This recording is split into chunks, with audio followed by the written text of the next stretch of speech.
Now, tonight there's a chilling claim from Nigeria's opposition and a stark warning about the state of this country's democracy.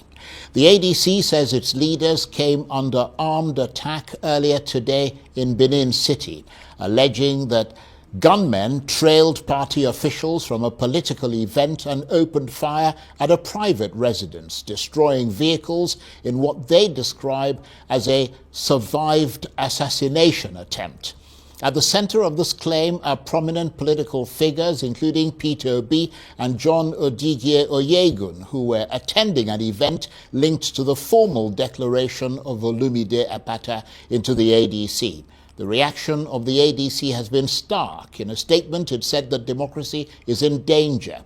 But as serious as these allegations are, they raise urgent and difficult questions. Was this a targeted political attack or something else entirely? Who were the perpetrators and where were the security agencies? And what does this say about the safety of political actors in Nigeria's increasingly volatile environment? Because if opposition leaders can be trailed and attacked in broad daylight, then the issue is no longer politics, it is national security. Well, to tell us exactly what happened, I'm joined now in the studio by the lawyer and member of the ADC's National Working Committee, Kenneth Okonkwo. Thank you very much indeed for coming in. Yeah, thank you very much. It's my pleasure being here again. Yes, good to see you again. Thank you, viewers, for joining us. This has been described by the ADC as an assassination attempt. Tell us more about what happened. Well, let me first of all say that I was in touch with His Excellency John Odigye Oyegun, the former governor of Edo State, and he narrated to me what happened because I wanted to have a first-hand information as a lawyer. We'll call it direct evidence. And so it's no longer allegedly. It happened. This was an assassination attempt by people I can describe as either the governmental people or their agents. And why did I say so? Governor Okpebholo, recall. That's the governor of Edo State. The governor of Edo State. The figure challenged governor of Edo State. Recall that he once warned Peter Obi that he should not step into Edo State except he gets clearance from him and that his security will not be guaranteed. I remember I was in your studio to warn that this is a threat to the life of the opposition leaders. Today, where they wanted to welcome Olumide Apata, the former president of MBA, because this is an attack on MBA. That's the Nigerian Bar Association. Nigerian Bar Association, right, into ADC. What they met was about convoy of 10 vehicles with one pilot vehicle controlling them. They went first into the venue where the event took place. And they had left there because they heard that people were coming to attack them. And they ran into Oyegun's house. To confirm their seriousness, they chased them. After shooting things in that venue, they chased them into Oyegun's house and blasted the gate and all the vehicles that were there. So this was an assassination attempt. Right. This is genocide against political opponents. You know, this government... genocide might be an extreme word. No! This government has started trying to do genocide against political parties. You must have heard when they said that it's like we are tilting towards one party state.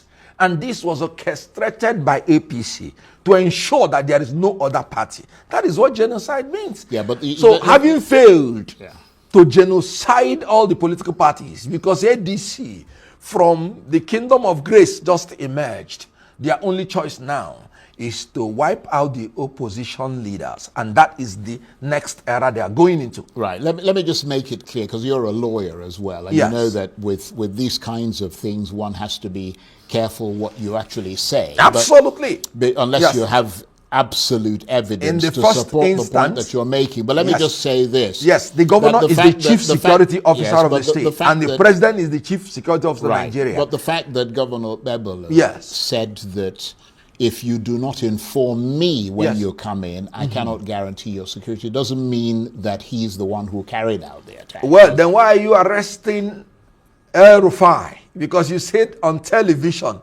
he said that we were listening to people. No, I think that those and are two based on different that, things. no, I'm trying to tell you Yeah. that what is good for the goose is good for the gander.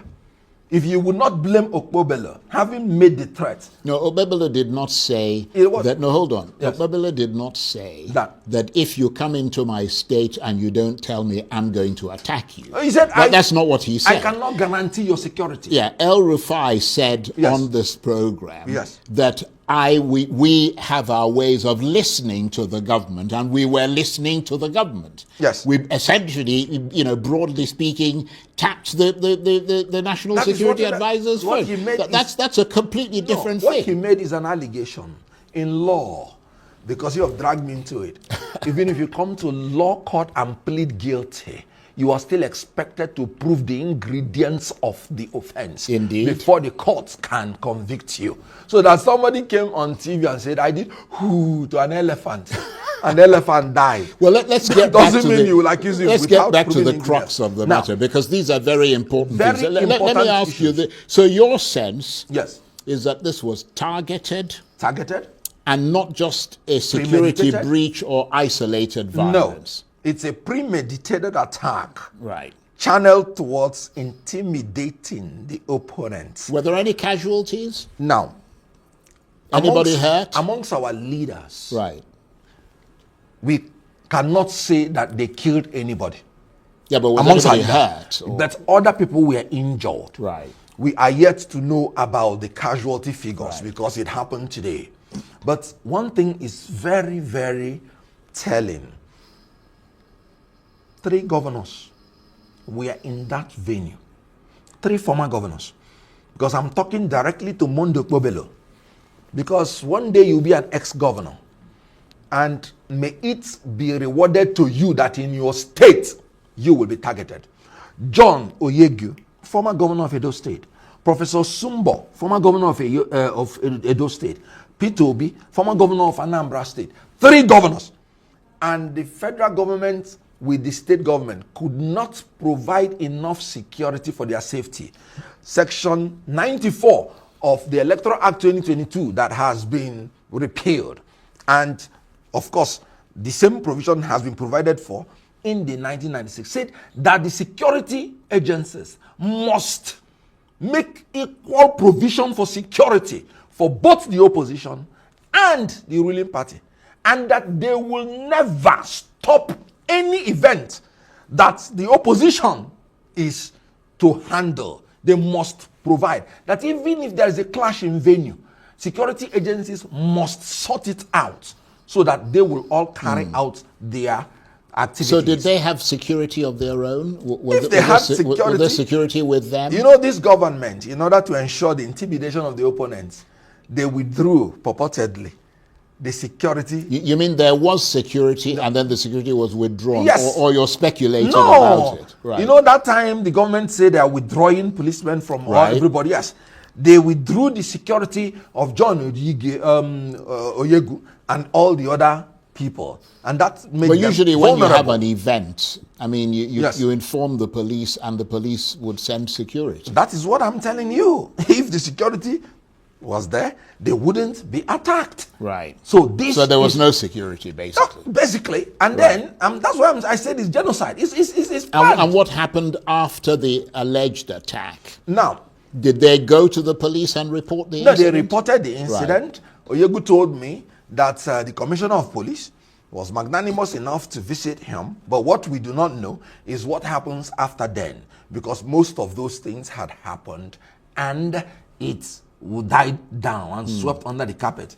Let me tell you, this is a manifestation of failure of leadership. Leadership is the ability to influence people through inspiration, not manipulation or intimidation.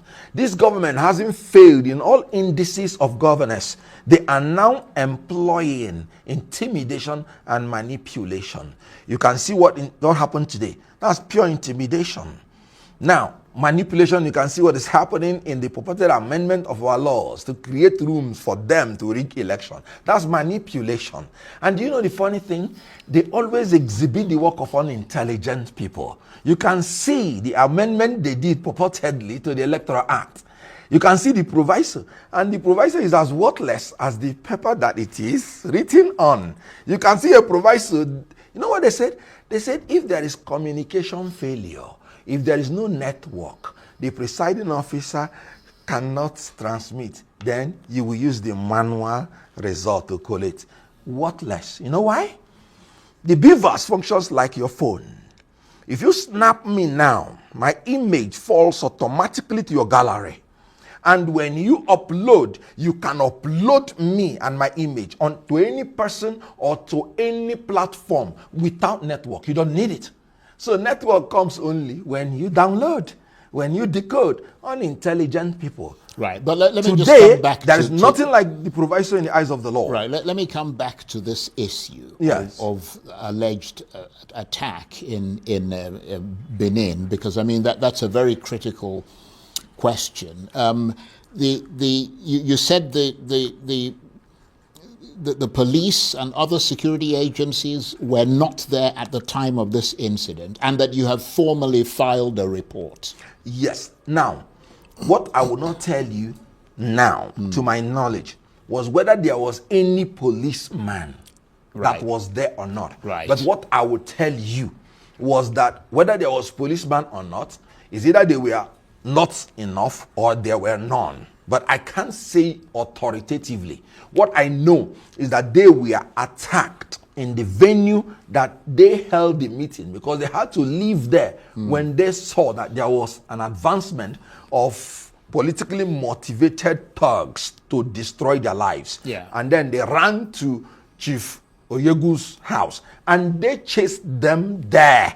And because of the fortification of the gates, they were now trying to blast the gates to know whether they can enter. They destroyed all the cars. But fortunately for the people inside, they couldn't get entrance. Maybe all our leaders would have been dead by now. But I'm wondering, because you keep making reference, yes, and obviously I can't dispute what you're saying, but I can neither support it either, because I don't have the evidence. I called Oyegu. I know, but what I'm saying is, I mean, you keep making reference to the ruling party and the government. Yes. And what the I'm wondering party. is what it is about that your gathering in Benin City that was such a threat to them that they would send, because it's not like it happens every day, like all the gatherings of opposition people. Why would they send armed people to shoot at them?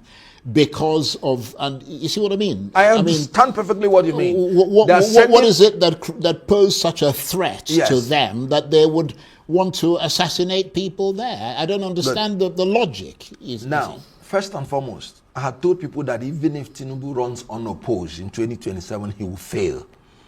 Because the Constitution... just because you said it doesn't mean it's going to happen. No. You said that is the threat. You were going to win in the FCT. You didn't win. I didn't say that. No, I'm not talking about you. I'm saying members of your party. Before now, I said that the candidature of the members of ADC in FCT was suspect, and that Nigerians should not judge us by FCT election. I said it before. Because... David Mark members of your party said other things. David Mark contrary to what you said. I will own up to what I said. David Mark led NWC did not provide these candidates for FCT. So they were there before we came in. And I told Nigerians that FCT election should not be the basis to judge us. And you know what? You know what election meant? What it meant is that people said instead of voting for APC, they won't go to vote. 15%. 15%.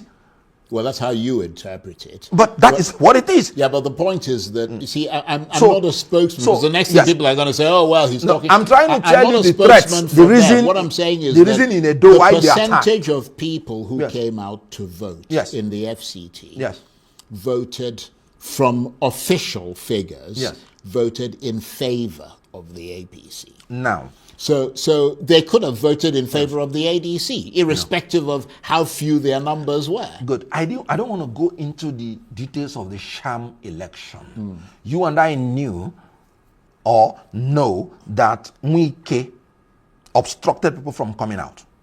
He declared restriction of movement. That was to ADC members. It cannot be to APC members, because they've already had a meeting and told them that they will not be restricted. But he officially, from 8 p.m. Yeah, but how do they know who's going to vote for the 8 ADC? I mean, no, they are government you mean in terms in of power. campaigners? They and are things? government in power. So government in power have the minimum persons who are benefiting from them that will vote for them. We are not government in power. So any restriction of movement is going to affect our voters. Okay. But that's by the way.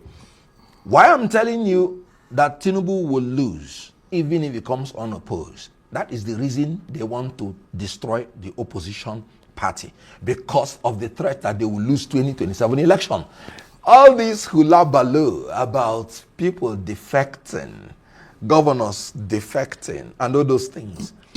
2027 election is going to be the people of Nigeria against APC. Let me just return. So because they know they will lose, that's why their attention is to wipe out the opposition leaders. Well, let me just return to that incident Yes. in Benin City, because again, in many respects, it is an isolated incident. No, it's not. It's not a common incident that everywhere the opposition is meeting, gunmen come and open fire. No, it is. So the reason it is. In Lagos State, the ADC leader in Lagos State, who was the Labour Party gubernatorial candidate, when he wanted to have a meeting, he was disrupted by thugs. They wounded and nearly killed people in Lagos State. Right. Okay. Let me right ask, in front let of me security ask you agencies. this. And Mondo Kobele, you may not have heard, he has accused ADC that they are the ones sponsoring cultism and that he is going to demolish their houses. So a pattern has emerged. Right. Okay. Well, let me say this, because in the statement that we received from some members of the ADC who sort of issued it, they said that democracy is in danger. Absolutely. Which obviously is a grave claim. Yes. Why should Nigerians see this as a systemic threat? Because that's what that means. That's what it is. Rather than political rhetoric amplified in a tense pre-election atmosphere. Now, which you often get in Nigeria before elections. Good. I told you there is a premeditated plan to destroy opposition leaders. Since their plan to destroy the opposition political parties has failed, and you were telling me that is an isolated event. In Kaduna State, no, I'm asking you whether it's an isolated. No, it is not. Right. In Kaduna State, it happened. You saw how they blasted the events where ADC wanted to have their meeting. Now, I've given you instances in all the 6 geopolitical zones. It's happening. Okay, but let me ask you this then, because we're running out of time. Good. I mean, you make the point, and you make your point fairly robustly there. This incident happened around what I might call a high-profile defection, because I mean, Olumide Abacha was defecting to the ADC, His word was or formally joining Absolutely, the ADC. Better. Could internal political rivalries or local tensions have played a role? I mean, without it necessarily being some officially sanctioned sort of APC affair. Then what will the rivalry be for? Well, I don't know. I'm merely asking you. That's why we are not doing our primaries. We are not doing our elections. There's no rivalry. Somebody is joining a political party, and the whole different persuasions in ADC, we are all there. So you see Obi was there, Osumbo there, Akpata was there, Oyegu, former national chairman of APC, because APC is a party that doesn't have conscience. Yeah, but those are all people from the ADC. That's what I'm saying. Who were there. You said whether it is any rivalry. And No, saying, it could be rivalries. Yes. I mean, I'm purely speculating. No, I know. Well, what I'm saying is that it could be rivalries that Abacha himself has with other people. I mean, No. I don't know. And I'm You saying see what I mean? it cannot... Having come from another party to a different It cannot party. be, because Right. he has not told you he's going to contest for any election. He has not told you, he has just come in to join a political party. So your conviction is that it is a broader national plot from Absolutely. the APC. From the presidency to the governor of Edo State. Because why? The governor is the chief security officer of Edo State. The president is the chief security of Nigeria. 10 vehicles without split numbers moving in one direction. They were not arrested. They were not stopped. They were not interrogated. They finished everything and they left. You know what Abacha will tell you? Abacha will tell you that's state-sponsored terrorism. But shouldn't you give the government the chance to make a statement about this, to respond? I mean, you're alleging things about them without giving them a chance. You haven't asked them to say, well, this is what happened, what's your response to it? We don't know what the police commissioner discussed with John Odigye Oyegun when he came to see him. Is it not unfair, and you're a lawyer, for you to just be making allegations without actually substantiating it with evidentiary fact? The origin of criminal proceeding is in complaints. So we are complaining. No, you're about what complaining is that you happening. were attacked. That's what I'm saying. But you're alleging. That is allegation. You're making allegations. Complaint is part of the allegation. Yeah, well, it is not our duty to prosecute or to prove. Well, what are you? Our duty is to tell the world what is happening. So I have the right to allege. No. But what are you demanding tonight? What we are demanding is that there should be an immediate, comprehensive, independent, and impartial investigation to what happened, and the culprits should be arrested, prosecuted.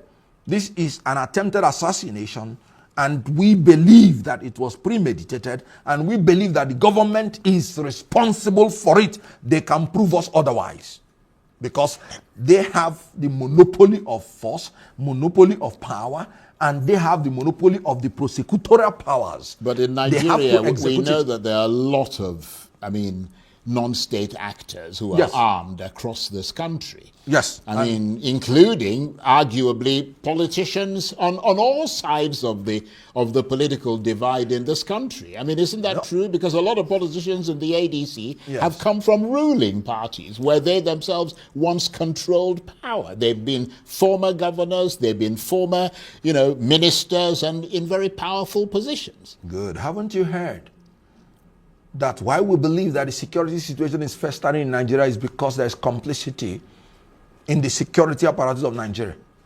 I'm not the one who said it. The government said it.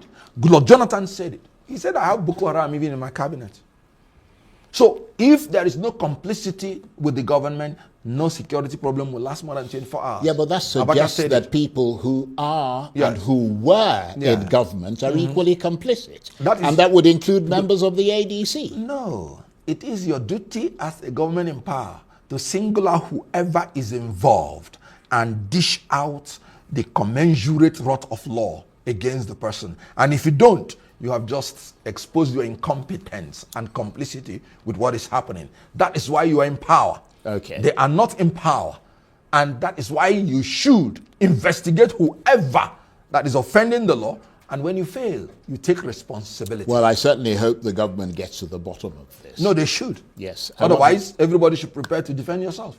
I want to thank you, Kenneth. It's always very, very interesting and illuminating to have you here. Kenneth Okonkwo is a lawyer and member of the ADC's National Working Committee. Thank you very much indeed. I appreciate it. Thank you. That's it for this edition of Arise Prime Time. Join us again tomorrow from me and the entire team here in Abuja. Bye-bye, and thank you for watching.